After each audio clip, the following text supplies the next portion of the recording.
Student, তোমরা যারা ক্যালকাটা ইউনিভার্সিটির আন্ডারে 6 সেমিস্টারে অনার্স কোর্সের ছাত্রছাত্রী আছো এবং তোমাদের বাংলা সাবজেক্টটা মাইনর সাবজেক্ট হিসাবে আছে, তোমাদের জন্য আজকের ক্লাসটা খুবই গুরুত্বপূর্ণ। আজকের ক্লাসে তোমাদের 6 সেমিস্টারে অনার্স মাইনরদের সিলেবাস এবং 100% কমনযোগ্য সাজেশন নিয়ে আলোচনা করব।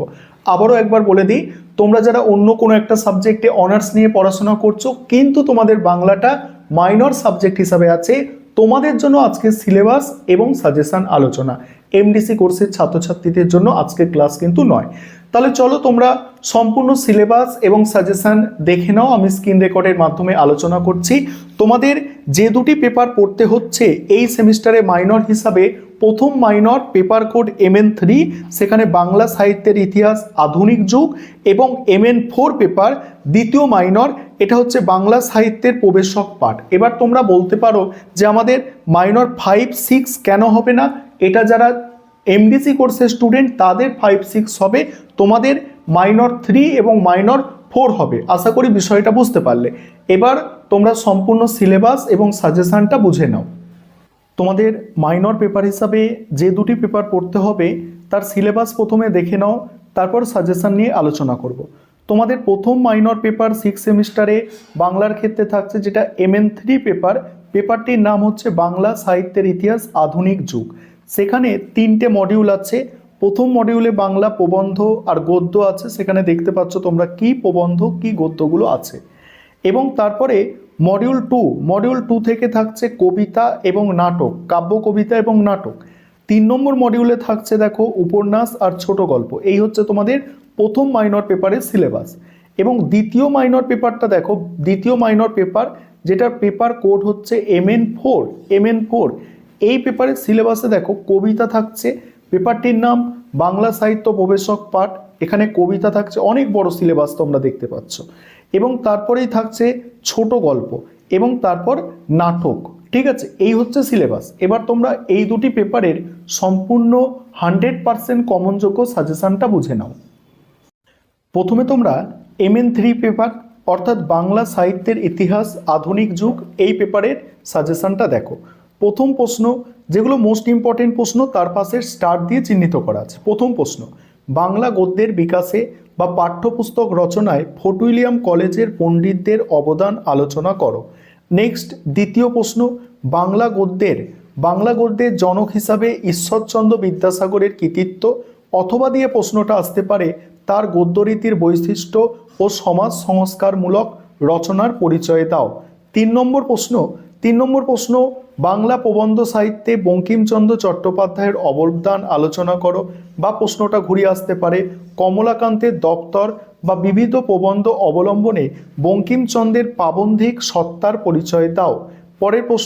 পরের প্রশ্ন আছে দেখো, বাংলা গদ্যরীতিতে বা চলতি গদ্যের প্রবর্তনে প্রমোদ চৌধুরীর অবদান ও সবুজপত্র পত্রিকার ভূমিকা। এবং এখানে আরও একটি প্রশ্ন দেওয়া আছে, এক্সট্রা প্রশ্ন তোমরা দেখে নাও। এবং 5 নম্বর, তারপরেই আছে এই মডিউল অর্থাৎ প্রথম মডিউলের 5 নম্বরের প্রশ্ন। 5 নম্বরের প্রশ্নগুলো আর আমি পড়ছি না, তবে তোমরা দেখে নাও। এবং যেগুলো স্টার দেওয়া প্রশ্ন সেগুলো হচ্ছে মোস্ট ইম্পর্টেন্ট।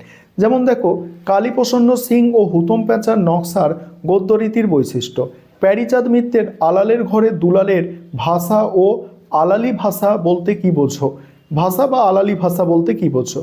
এবং দ্বিতীয় মডিউল থেকে তোমাদের দেখো 15 নম্বরের প্রশ্ন করতে হবে, বাংলা কাব্য রচনায় মধুসূদন দত্তের কৃতিত্ব এবং মেঘনাদবধ কাব্যে এর বিশেষত্ব আলোচনা করো। অথবা প্রশ্ন হতে পারে মধুসূদনের কাব্যে প্রাচ্য ও পাশ্চাত্যের যে সংমিশ্রণ ঘটেছে তা আলোচনা করো।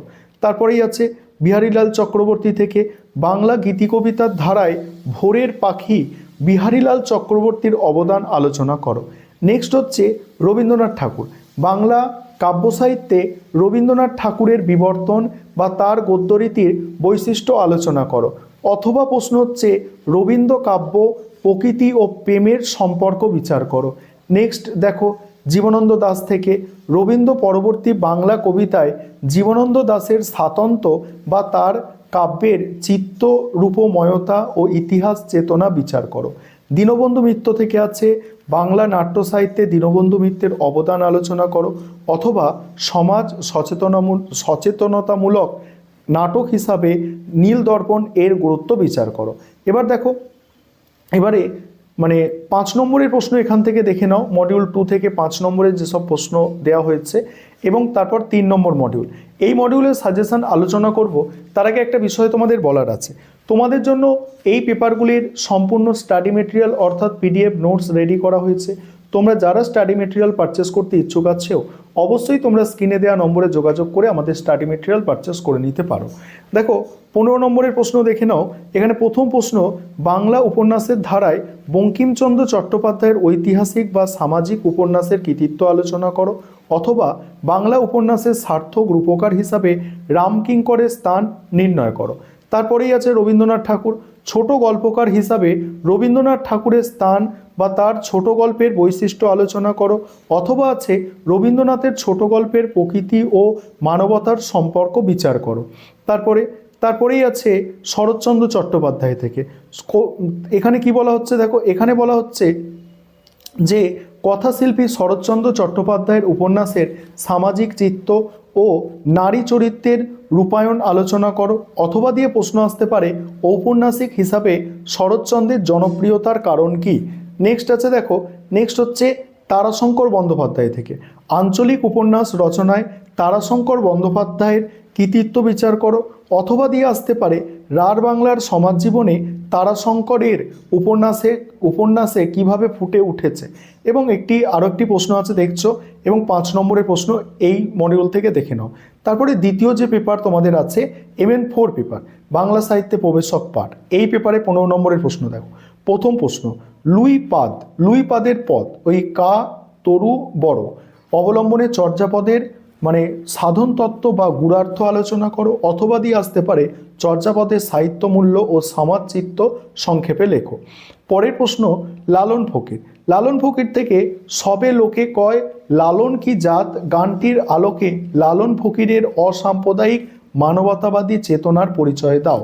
নেক্সট হচ্ছে রবীন্দ্রনাথ ঠাকুর দিয়ে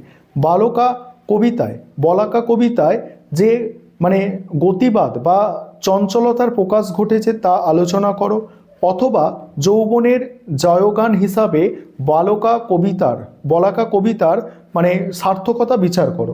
নেক্সট হচ্ছে দেখো, জীবনানন্দ দাশ থেকে সুচেতনা কবিতায় কবির ইতিহাস চেতনা ও সমকাল ভাবনার যে পরিচয় পাওয়া যায় তা আলোচনা করো।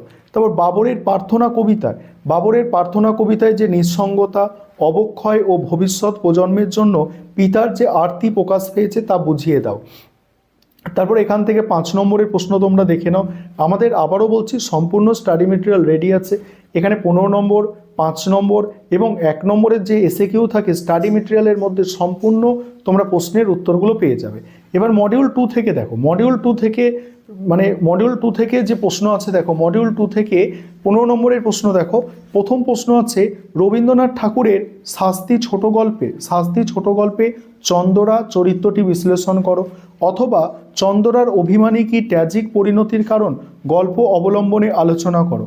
তারপরে আছে অভাগীর স্বর্গ থেকে শরৎচন্দ্র চট্টোপাধ্যায়ের অভাগীর স্বর্গ গল্পে তৎকালীন সমাজ ব্যবস্থায় মানে জাতিভেদ ও কুসংস্কারের যে চিত্র ফুটে উঠেছে তা আলোচনা করো, অথবা গল্পটির নামকরণের সার্থকতা বিচার করো।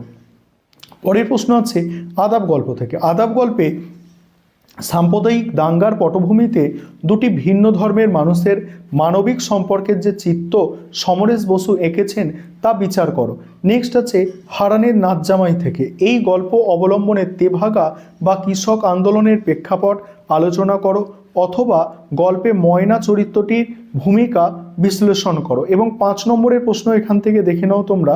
তারপরে 3 নম্বর মডিউল থেকে বড় প্রশ্ন আছে মানে মাইকেল মধুসূদন দত্তের একেই কি বলে সভ্যতা প্রহসন অবলম্বনে তৎকালীন কলকাতার নব্যবঙ্গ বা ইয়ং বেঙ্গল সমাজের অবক্ষয়ের চিত্র আলোচনা করো, অথবা সমকালীন বাবু সমাজের যে ছবি এই প্রহসনে পাওয়া যায় তা নিজের ভাষায় লেখো।